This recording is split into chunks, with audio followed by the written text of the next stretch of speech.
All right, man. All right, man. Good morning. Good morning. Welcome to the Daily Trade Analysis here on the platform of the Daily Money Market. Today, it's actually a Friday, man. The last day of the week.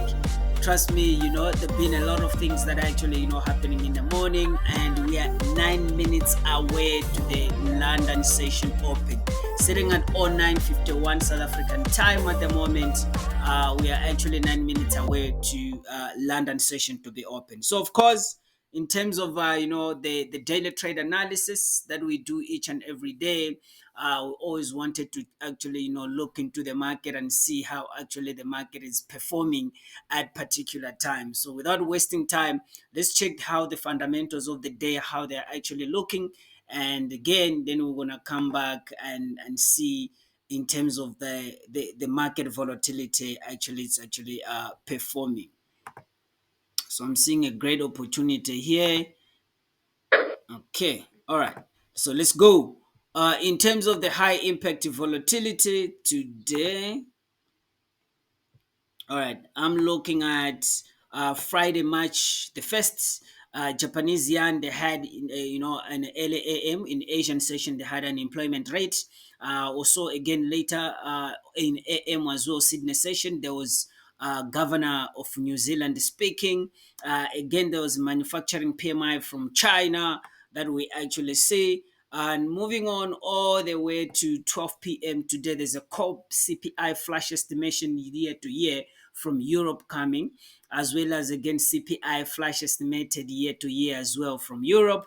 5 p.m. that's where we are seeing US dollar SMI manufacturing PMI as well as consumer sentiment that are actually coming 5 p.m. from US. Later on around 8 o'clock, 8:30, 10:30, we're seeing format member, speaking from actually around 5. There's a format member speaking, federal monetary policy reporter coming, so we're anticipating a little bit of high impact movement in terms of the dollar instrument and other correlated, instrument. So, okay, let's get back in the markets. All right. So regarding on the markets, first of all, I wanted to jump in and talk about a little bit of Bitcoin today, right? We are seeing Bitcoin is sitting above on top of 62,016, 61,550 at the moment, coming from 64,164. If you look at where Bitcoin was actually coming from, Bitcoin was sitting at 52,950, which is at 26 Feb a couple of days ago. But again, if you go back and look even for beginning of the month, look where the Bitcoin was sitting at 23rd of Jan. End of January, Bitcoin was sitting around $40,000, per Bitcoin. But look how actually spike up. So yeah, guys, I feel like a lot of people were sleeping on Bitcoin. There's a lot of opportunities that are there in terms of the Bitcoin. Do we think it will get to 70? I think it will just retest a little bit or resist a little bit. Maybe uh, it can drop just a little bit to 59,000, 59,600, somewhere around there. But you can always keep monitoring and see how far the coin it's actually drop. Would it break here, goes to 56, or will still remain at 59 and go back to 63? Again, there's no much in terms of the news that are actually backing up the Bitcoin, that Bitcoin can drop. Right now, we're seeing all the positivity of the coin. So, of course, it's 5 minutes to London session. Let's go look to UK100. This is, they call it FTSE 100, right? Here we go. The instrument itself, man, if you look at it, it's been going all the way up. Yesterday, it recovered to 7,628, pushes the price all the way up to 7,702. That's where it's actually sitting at particular time, right? Do I think it will break, continue up? It actually resisted, so I think it will push the price down. Trying to form, I'm looking, trying to form something like a, let me see, something like a double bottom. So it'll push the price down. Quite a very, very nice range in terms of how the market, how it's actually looking. Maybe we can remove this one. But these are the zones that we are anticipating, right?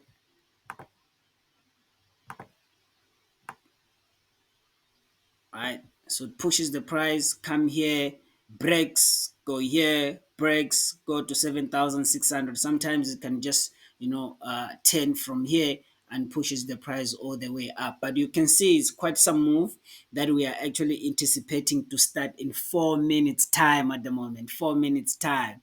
Of course, yesterday we looked into German 30, how the Germany, they're actually performing. German 30, horrible, horrible trade that I took yesterday for German 30, sitting on a way, way, way bigger loss.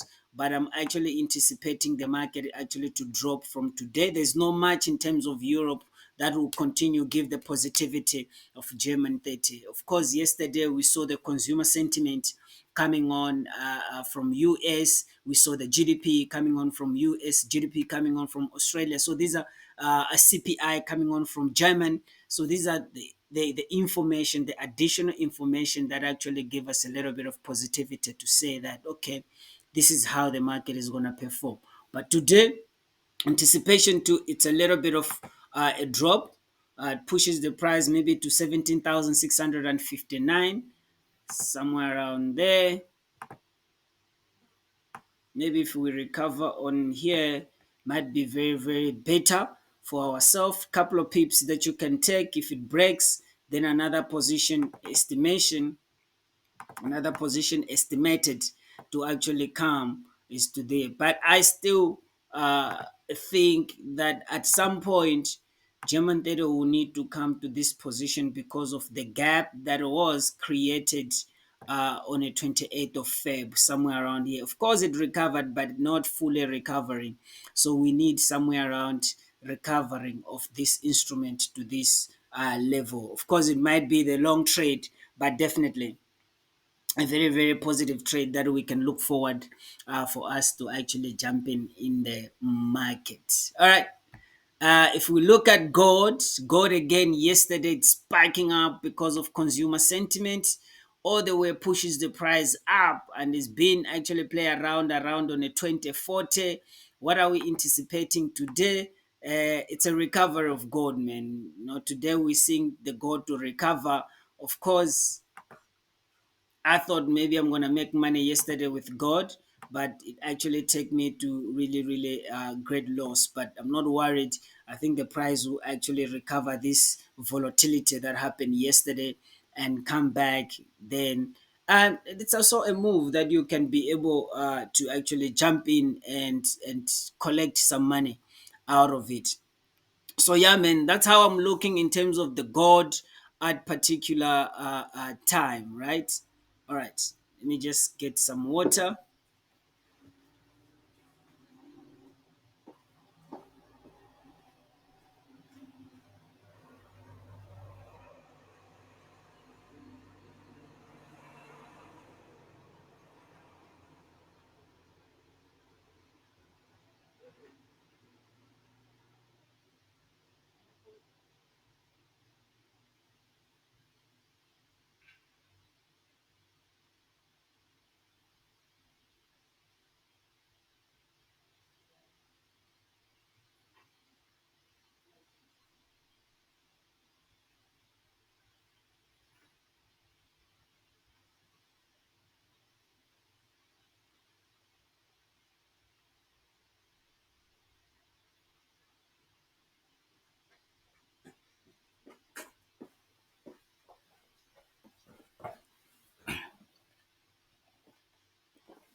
All right, we're back.